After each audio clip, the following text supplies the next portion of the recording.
porque tú eres muy bueno con nosotros, porque para siempre es tu misericordia. Habla nuestra vida, habla nuestro corazón en esta mañana. Sé tú hablando a nosotros. Amén, amén. Hermana, aquí está, mire. Aquí está. Muy bien. Ok, hoy terminamos esta serie.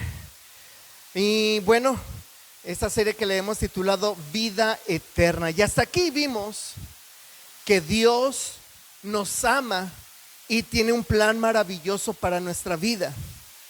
Vimos que el hombre es pecador y está separado de Dios. Por lo tanto, no podemos conocer ni experimentar el amor y el plan de Dios para nuestra vida. Así que, ¿qué necesitamos? A Jesucristo. Diga, a Jesucristo. Jesucristo es la única provisión de Dios para el pecado del hombre. Solo en Él podemos conocer y experimentar el plan de Dios para nuestra vida. Y la semana pasada terminamos con esto. Terminamos con una pregunta. Dijimos que no es suficiente. No es suficiente, ahí viene la primera pregunta, ahí viene en el primer cuadro. Primer pregunta, en el primer cuadrito. Dijimos que no es suficiente con saber esto. Entonces, amados, si no es suficiente con saber lo que ya mencioné, ¿qué necesitamos? ¿Qué necesitamos? Vamos a ver qué es lo que dice la Biblia que necesitamos. Juan 1:12. Ahí viene en sus hojitas. Juan 1:12. ¿Lo tiene? Bueno, a los preadolescentes les entregaron unas hojitas, porque acuérdense que apuntan, hacen sus apuntes y al final me las entregan para revisárselas, ¿ok? Muy bien.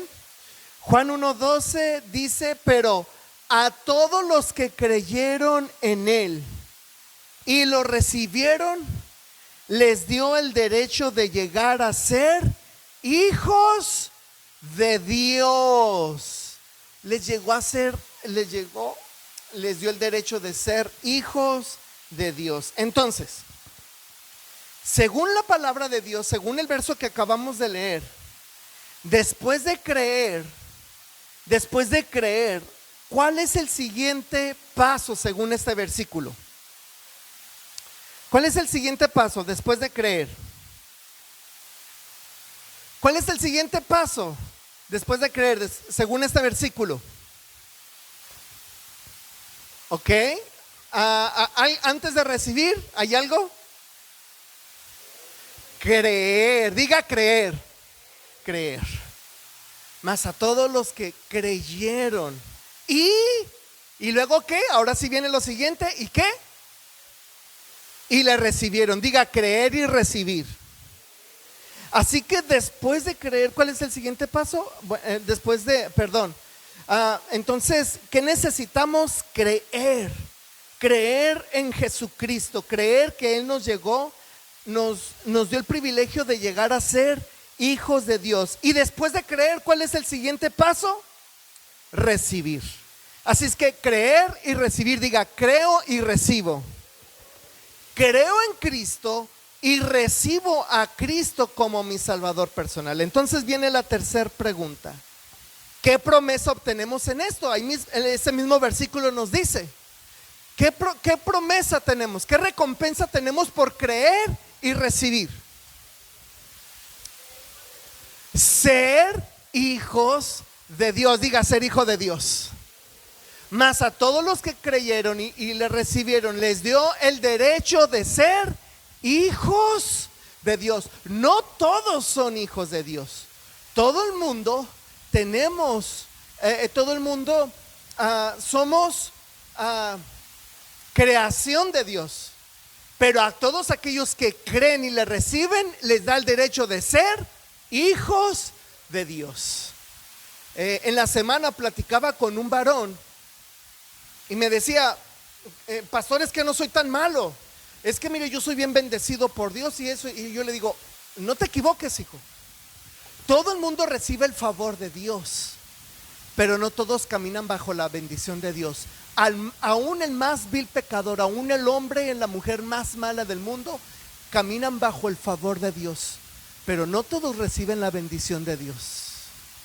Así que ¿Qué prefieres? ¿Seguir caminando bajo el favor de Dios o recibir la bendición de Dios? Yo prefiero recibir la bendición de Dios.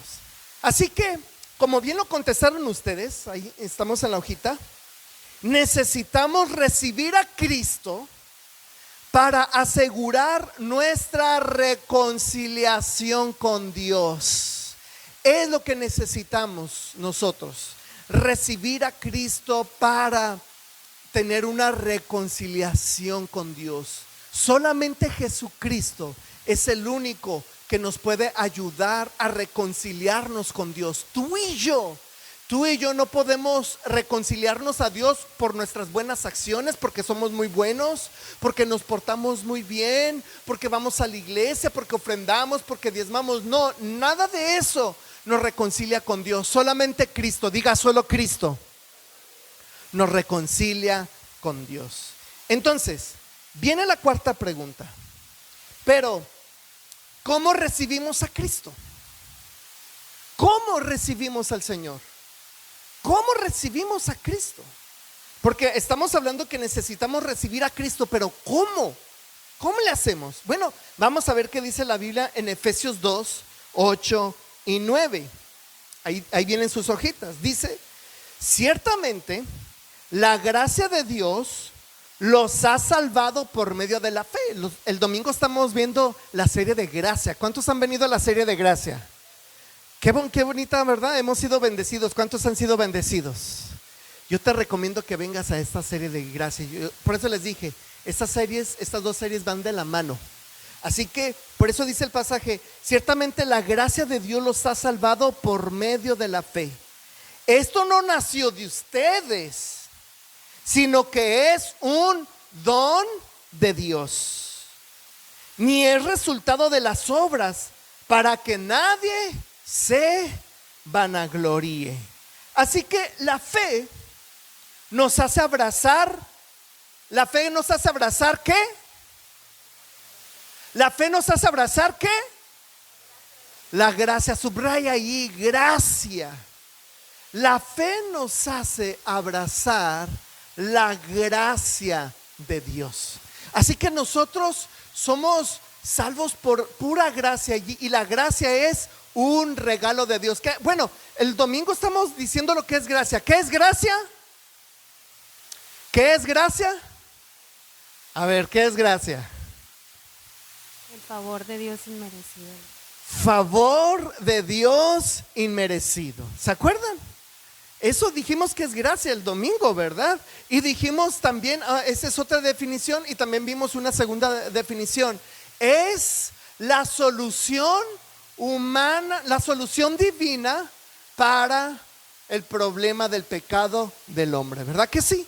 Así que, entonces viene la sexta pregunta. Así que la gracia, ¿qué es? ¿Es un qué de Dios? La gracia es un qué? Regalo. Note esto, note lo que está diciendo, ahí, así lo dice la Biblia. Dice, esto no es de ustedes. Esto no es de ustedes.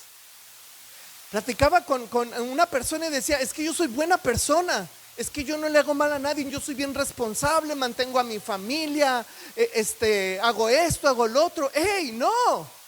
Esto no es de ustedes, porque esto es un regalo de Dios. Y luego dice, no es por obras, no son por buenas acciones, para que nadie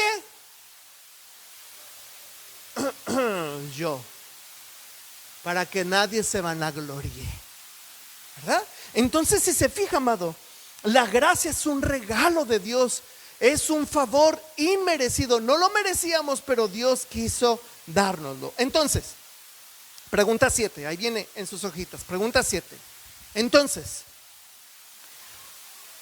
¿qué resulta de combinar nuestra fe con la gracia de Dios? Ya vimos que necesitamos fe en Jesús, necesitamos creer en Jesús por fe, y ya vimos que la salvación es por gracia. Entonces, ¿qué pasa cuando combinamos nuestra fe en Jesús y la gracia que Él nos da a nosotros? Vamos a ver qué dice la Biblia. Ahí en Juan Juan 3, verso 3. Ahí vienen sus hojitas. ¿Me siguen? ¿Me siguen? Dice, Jesús le respondió, te digo la verdad, a menos que nazcas de nuevo, no puedes ver el reino de Dios. Verso 5. Te digo la verdad, nadie puede entrar en el reino de Dios si no nace de agua y del Espíritu. Verso 6. El ser humano solo puede reproducir la vida humana, pero la vida espiritual nace del Espíritu Santo. Verso 7. Así que no te sorprendas cuando digo, tienen que nacer de nuevo. El viento sopla hacia donde quiere. De la misma manera que oyes el viento que no sabes de dónde viene ni a dónde va, tampoco puedes explicar cómo las personas nacen del Espíritu. A ver, hay una frase que se repite como 3 veces. ¿Qué frase es? ¿Qué frase es? ¿Por acá alguien la dijo? ¿Cuál? Nacer. Nacer. Ajá, le falta algo. ¿Nacer de qué? Nacer del Espíritu. Muy bien, Josgar. Nacer del Espíritu, nacer de nuevo. Diga, nacer del Espíritu, nacer de nuevo. Así que, así es, amados. Entonces, cuando tú y yo combinamos nuestra fe en la gracia de Dios por el sacrificio de su Hijo Jesucristo, tenemos un ¿qué? Ahí vienen sus hojitas, denle vuelta ahí, si no le ha dado vuelta. Acabamos, mire, en esta partecita, en la parte de arriba. Así que cuando combinamos nuestra fe en la gracia de Dios por el sacrificio de su Hijo Jesucristo, tenemos un ¿qué? Nuevo nacimiento. ¿Y sabes algo? Eso es un milagro. ¿Sabes? El milagro más maravilloso que nos pueda suceder a nosotros no es que estemos paralíticos y que nos levantemos. No es que tengamos una enfermedad muy grave y que seamos sanos. No es que no tengamos dinero y que Dios nos haga un milagro financiero. No es ni siquiera de que muera alguien y que Dios nos resucite a un muerto. El milagro más maravilloso que puede suceder es el nuevo nacimiento. Nacer de nuevo. Eso es un milagro. Mire, le voy a platicar 2 historias, dos relatos. Son dos personas de diferentes familias, ¿ok? 2 personas que cada quien tiene el mismo problema, 2 personas con el mismo problema, en la misma situación difícil, con la mismo problema, misma situación, misma complicación, pero 2 respuestas diferentes.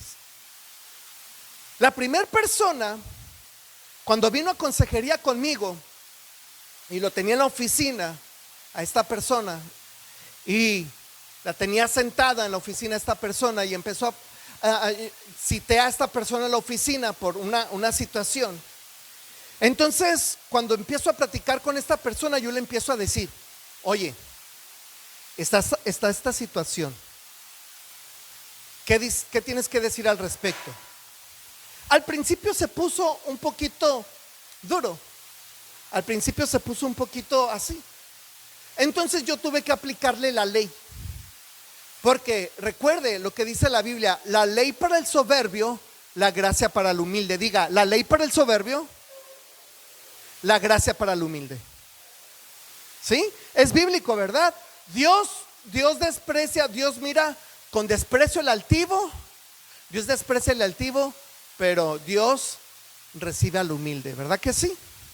Así que lo noté a esta persona un poquito dura a esta persona. Aplico la ley Y la persona se da cuenta de la gravedad de su pecado y me dice: pastor, tienes razón, pastor. Reconozco, si es cierto, yo fallé. Aquí estoy a tu disposición. Lo que tú me digas hacer, yo lo voy a hacer, pastor. Muy bien. Entonces, vas a entrar en un proceso de disciplina. Va a durar tanto y vamos a hacer esto y el otro. ¿Estás de acuerdo? Pastor, yo soy el más interesado en restaurarme. Lo que tú me digas, vamos a hacer. Y pasó por un proceso. Pero esa persona al principio, aunque estuvo dura, y cuando le apliqué la ley, entonces reconoció, se humilló, y entonces vino la gracia. Le apliqué la gracia. Y entonces la persona con humildad pasó por ese proceso de restauración. Se restauró su problema, se restauró su situación. Segunda persona, mismo problema, misma situación, misma complicación. Mando llamar a esta persona a la oficina. Llega a la oficina esta persona y lo mismo, hago la misma dinámica. Oye, persona, está esta situación así. ¿Qué tienes que decir? Y la respuesta fue la misma. Fue con negación, a la defensiva y hasta un poquito orgulloso, con orgullo, altanería. Y entonces yo aplico la ley. Aplico la ley de tal manera de hacerle ver la gravedad de su pecado, la gravedad de la situación, para que pueda reaccionar. Y fueron 30, 40 minutos de aplicar la ley y no querer responder y negarse y no reconocer. No apliqué gracia. Tienen que aprender esto en el evangelismo ustedes. Cuando ustedes hablen de Cristo, cuando ustedes hablen del evangelio, la manera de hacer reaccionar a las personas es con la ley. Son los 10 mandamientos. Hicimos el ejercicio, ¿se acuerdan? Aplica la ley. Si la persona reconoce y se humilla, aplica la gracia. Pero si no se humilla, no le apliques la gracia. Jesús dijo: no des lo santo a los perros, ni des las perlas a los cerdos. De lo contrario, se regresarán y te harán pedazos. Entonces, no des lo santo a lo profano. Entonces, cuando tú compartes el evangelio, no apliques gracia si primero no se humilla ante la ley. Entonces, con esta segunda persona, dejé a esta persona en la ley y se fue con un sentido de condenación y de juicio, porque no quiso reaccionar a la ley. Y cuando no quiere reaccionar a la ley, le aplica la gracia. Entonces, con estos dos ejemplos, ¿qué les quiero decir? El Espíritu Santo viene a través de la palabra. Por eso es bien importante que tú aprendas textos, para cuando tú des textos, las personas cuando escuchen la palabra de Dios, el Espíritu Santo usa su palabra y ablanda el corazón. En los corazones que no se ponen blandos, si el Señor no los ¿cómo se dice? Si el Señor no los ablanda, ¿cómo lo voy a ablandar yo? ¿Te imaginas? ¿Cómo lo voy a ablandar yo si el Señor no los ablanda? Entonces, tú aplicas la ley, aplicas la palabra, y la obra de convencimiento es del Espíritu Santo. Cuando la persona se humilla y reconoce, es porque escuchó la voz del Señor, y eso es un milagro maravilloso. Es espiritual y es un milagro nacer de nuevo. Y esto es bien importante, amados, porque tristemente hay gente en la iglesia que no ha nacido de nuevo. ¿What? Sí, hay gente en la iglesia que sigue empeñado en seguir las órdenes de su viejo hombre que sigue practicando las cosas de su viejo hombre, que sigue pensando como su viejo hombre y no quiere, se quedó estancado, se quedó enanito, no quiere crecer, no quiere avanzar. Y entonces, en lugar de nacer, fue un bebé que quedó pequeñito y no creció, no tuvo un nuevo nacimiento. Entonces, el nuevo nacimiento lo da el Espíritu Santo. Porque esto es un milagro. ¿Por qué decimos que es un milagro? ¿Por qué decimos que es un milagro? Mire, vamos allí a Romanos 1. Romanos 1, allí están sus hojitas, es ese párrafo grandote que viene ahí. ¿Lo ubica? Romanos 1, 19, ¿lo tiene? Mire lo que dice la Biblia, mire por qué es un milagro. ¿Por qué es un milagro? Porque respondemos a la invitación divina. ¿Por qué es un milagro? Porque respondemos a la invitación divina. ¿Por qué es un milagro? Escucha la invitación divina. Romanos 1, 19.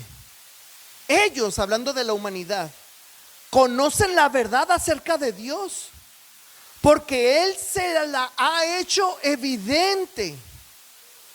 Pues desde la creación del mundo, todos han visto los cielos y la tierra. Por medio de todo lo que Dios hizo, ellos pueden ver a simple vista las cualidades invisibles de Dios, su poder eterno y su naturaleza divina. Así que no tiene ninguna excusa para no conocer a Dios. O sea, Dios habla a la humanidad a través de la naturaleza, a través de la creación, a través de las experiencias que ellos tienen, a través de nosotros, la iglesia. Dios habla. Capítulo 2, verso 4. ¿No te das cuenta de lo bondadoso, tolerante y paciente que es Dios contigo? ¿Acaso eso no significa nada para ti? ¿No ves que la bondad de Dios es para guiarte a que te arrepientas y abandones tu pecado? Yo le decía a esta segunda persona, porque esta segunda persona me decía, es que Dios me bendice mucho, es que Dios me llena de muchas bendiciones. Sí, le decía, pero es que Dios está esperando, Dios está dando su favor y te está esperando. Pero la Biblia dice que la paga del pecado es muerte. O sea, el pecado paga con muerte. El pecado paga con muerte. Y llegará el momento en que el pecado llegará ante Dios y le dirá, vengo a cobrar mi factura, ese pecador me debe. Y Dios hará respetar este principio. Y yo no quiero que tú te vayas antes de tiempo. Yo no quiero que tú mueras antes de tiempo. Por eso te invito, arrepiéntete de tu pecado y regresa a Cristo. Eso yo le decía a esta persona. Así que es lo que Dios está diciendo. ¿No ves que la bondad de Dios está para guiarte a que te arrepientas y abandones tu pecado? Pero eres terco y te niegas a arrepentirte y abandonar tu pecado. Por eso vas acumulando un castigo terrible para ti mismo. Pues se acerca el día de la ira, en el cual se manifestará el justo juicio de Dios. Wow. Él juzgará a cada uno según lo que haya hecho. Dará vida eterna a los que siguen haciendo el bien, pues de esa manera demuestran que buscan la gloria de Dios, el honor y la inmortalidad que Dios ofrece. Pero derramará su ira y enojo sobre los que viven para sí mismos, los que se niegan a obedecer la verdad y en cambio viven entregados a la maldad. ¿Se fija? Dios aquí diciéndonos, hey, si no he venido a traer juicio a tu vida es porque estoy esperando con paciencia que tú te arrepientas y regreses a mí para que yo pueda restaurarte. Pero llegará el momento en que si tú no te arrepientes, tu pecado atraerá el justo juicio divino. Y entonces viene el castigo, porque Dios es justo. Diga, Dios es justo. Dios es justo. Así que, mire, ahí pregunta 9, ahí en el cuadrito de abajo, pregunta 9. Entonces, ¿cómo sabemos que una persona realmente aceptó a Cristo? ¿Cómo sabemos realmente si una persona aceptó la invitación de Cristo? Bueno, por un cambio de actitud. Diga, cambio de actitud. Confirmamos en que Dios, confiamos en Dios y nos dejamos transformar por Él. Es por eso que les digo, hay personas en la iglesia que no han nacido de nuevo. ¿Por qué no han nacido de nuevo? Porque no confían en Dios y no han dejado que Dios los transforme. Se quedaron estancados y parece que avanzan, ¿ah? Parece que avanzan, pero están en el mismo lugar. Están patinando ahí porque no se han dejado transformar por el Espíritu de Dios. Y en eso se demuestra el verdadero nuevo nacimiento. ¿Se fija? ¿Es lo que está diciendo la Biblia, sí o no? Es lo que dice la palabra de Dios. Entonces, necesitamos dejar que Cristo cambie nuestra vida, que el Señor cambie nuestro carácter, que el Señor nos transforme. Entonces, viene una pregunta más, pregunta 10. ¿Es suficiente con creer en el sacrificio de Jesús intelectualmente, aceptarlo por fe y tener una experiencia emocional? ¿Es suficiente con eso, hermano? O sea, usted vino, escuchó el evangelio y usted aceptó el sacrificio de Jesús. Dijo, ok, Jesús murió en la cruz por mí. Ok, usted lo aceptó eso. Y usted dijo, yo lo creo, Señor, te acepto por fe. Señor, acepto que tú eres mi Señor, mi Salvador. Y usted sintió bonito, usted lloró, usted tembló, usted salió bien lloroso, bien llorando y con una emoción bien bonita. ¿Será suficiente con eso, hermanos? No. ¿Qué necesitamos? Abra ahí su hojita. Ahora ábrala y ahí sigue, continúa ahí en medio. Mire la siguiente gráfica. Mire el primer círculo, hermano. Mire el primer círculo. En el primer círculo vemos una vida dirigida por el yo. Y vemos, el círculo representa tu corazón. Y en el círculo vemos una silla. Y en la silla está sentada la E, que la E significa egoísmo, yo. Y luego alrededor hay muchos puntitos, muchas manchitas, que significan intereses controlados por el yo. ¿Qué? El orgullo, el egoísmo, el chisme, la crítica, el afán, la envidia, los celos, el enojo. Ponle nombre. Y afuera del círculo, nota que está una crucecita. ¿Quién es?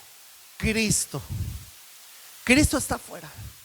Esa es una vida controlada por el yo, donde el yo, el egoísmo, está sentado en el trono y lo que gobierna el yo son los intereses egoístas del corazón. Y Cristo está cerquita, pero está fuera del corazón. Ahora mire el segundo círculo. El segundo círculo, que representa el círculo tu corazón, representa a una vida dirigida ¿por quién? ¿Y quién está sentado en esa silla? ¿Quién está sentado en la silla? ¿En el trono? Cristo. Cristo está sentado en el trono y el egoísmo está ahí, abajo de la cruz, agachadito, humillado. Por eso está ahí adentro, está humillado. Está a los pies de Cristo, está humillado. El yo está humillado a los pies de Cristo y los intereses están alrededor del centro. ¿Que el centro quién es? Cristo. Diga, el centro es Cristo. El centro es Cristo. Así que, es decir, que todos mis deseos, que todos mis pensamientos, que todas mis palabras, que todas mis pláticas, que todas mis decisiones giran alrededor ¿de quién? De Cristo. Esa es una vida dirigida por Cristo. Así que yo te pregunto, ¿qué círculo representa tu vida? ¿Cuál de los dos círculos representa tu vida? ¿El primero o el segundo? Contéstate tú. Tú contéstate a tu mente. ¿Qué círculo representa tu corazón? ¿Qué círculo te gustaría que representara tu vida? ¿Qué círculo te gustaría que representara tu vida? ¿Sí? ¿Cuál le gustaría, hermano? A ver, me gustaría, eso sí quiero que me respondas. ¿Qué círculo te gustaría que representara tu vida? ¿El primero o el segundo?